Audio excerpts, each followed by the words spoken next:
భూముల లొల్లులకు భూభారత్తో చెక్ అంటున్నారు మంత్రి పొంగులేటి శ్రీనివాసరెడ్డి. అసెంబ్లీలో నిన్న భూభారతి అనే తీసుకురావడం జరిగింది. కొత్త ఆర్ఓఆర్ చట్టంలో భాగంగా ధరణి తీసుకుపోయి బంగాళాఖాతంలో కలిపేస్తామన్నారు కదా. సో ధరణి తీసుకుపోయి బంగాళాఖాతంలో కలిపేసి దాని స్థానంలో భూభారతిని తీసుకురావడం జరిగింది. రైతులు కోర్టులకు వెళ్లే తిప్పలు లేకుండా అప్పీలు, ల్యాండ్ ట్రిబ్యునల్, ఇంకా మండలం, డివిజన్, జిల్లా స్థాయిలో పరిష్కార మార్గాలు. సో మొత్తానికి అయితే మండలంలో కానీ డివిజన్లో కానీ జిల్లా స్థాయిలో పరిష్కారం చేసే విధంగా ఏర్పాటు చేసినట. తెలంగాణ భూభారతి బిల్లును అసెంబ్లీలో ప్రవేశపెట్టిన సర్కారు 33 మాడ్యూల్స్ స్థానంలో ఇక 6 మాడ్యూల్స్. పట్టాదారుతో పాటు అనుభవదారు కాలం, మాన్యువల్గా రికార్డుల నిర్వహణ, అధికారులు తప్పులు చేస్తే క్రిమినల్ చర్యలు, ప్రతి సర్వే నెంబర్కు జియో కోఆర్డినేట్, సర్వే తర్వాత వ్యవసాయేతర ఆబాది జాగాలకు భూ ఆధార్ నంబర్. సో మొత్తానికి వ్యక్తులకు ఆధార్ ఉన్నట్టుగా ఈ భూములకు కూడా సర్కార్ భూములు ఏంటి, ప్రైవేట్ భూములు ఏంటి, వాటికి జియో ట్యాగింగ్ చేస్తారట, భూ ఆధార్ నెంబర్ కేటాయిస్తారట.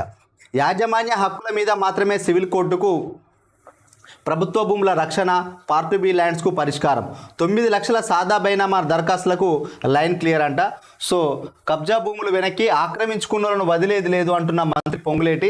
ధరణిని బంగాళాఖాతంలో పడేసి భూభారతిని తెస్తున్నాం, హరీష్ రావు సలహాలు కూడా తీసుకున్నాం, 1000 పుస్తకాలు చదివిన పెద్ద మనిషి ఘనకార్యమే ధరణి, ఉన్న సమస్యలకు తోడు కొత్త సమస్యలను తెచ్చిపెట్టింది, మానవ సంబంధాలను ధరణి దెబ్బతీసిందని వ్యాఖ్య, గ్రామానికో రెవెన్యూ అధికారిని నియమిస్తామని ప్రకటన, కొందరు డైరెక్ట్గా రిక్రూట్మెంట్ చేసుకుంటామని వెల్లడి. మొత్తానికైతే నిజంగా ధరణి తీసుకురావడం వల్ల ఎప్పుడో ఊళ్ళను వదిలిపెట్టిపోయిన భూస్వాములంతా మళ్ళీ ఈ భూములు మాకే పట్టా వచ్చినాయి, ధరణిలో మా పేరు కనిపిస్తుంది, పట్టా పాస్బుక్ తీసుకుని దానిపైన రైతు బంధు కూడా తీసుకున్న వాళ్ళు ఉన్నారు. కాబట్టి రైతులను మళ్ళీ ఎల్లగొట్టి ఈ భూములు మాయి మీరు కాస్తు చేసుకుంటున్నారు కానీ మీకు పట్టా పాస్బుక్ లేదు, సో మాకు డబ్బులు కట్టండి అప్పుడు మీ భూములు మీకు ఇస్తామని చెప్పి దొరలు భూస్వాములు చాలామంది రైతులను వేధించి ముక్కుపిండి డబ్బులు వసూలు చేసుకున్న సంఘటనలు చాలా ఉన్నాయి.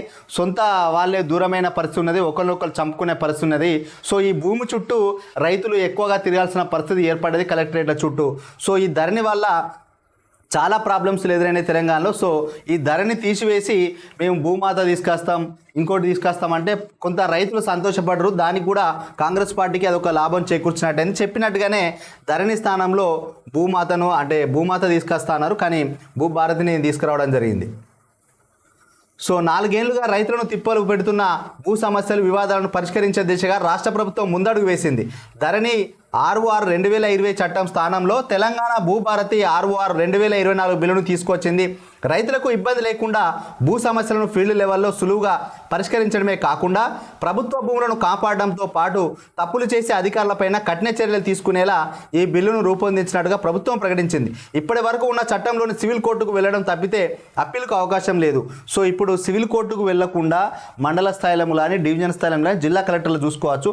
లేదు అని అంటే ట్రిబ్యునల్ ద్వారా కూడా అప్పీల్ చేసుకునే అవకాశాన్ని ఈ యొక్క భూభారతి చట్టం ద్వారా, కొత్త ఆర్ఓఆర్ చట్టం ద్వారా రైతులకు మంచి మేలు చేసినట్టుగా అనిపిస్తుంది. సో ల్యాండ్ ట్రిబ్యునల్ ఏర్పాటు చేస్తారట, ఇంకా సమస్య పరిష్కారం కాకపోతే అక్కడ కూడా పోవచ్చు. సో ఇదైతే చాలా మందికి లబ్ధి చేకూర్చే అంశమే.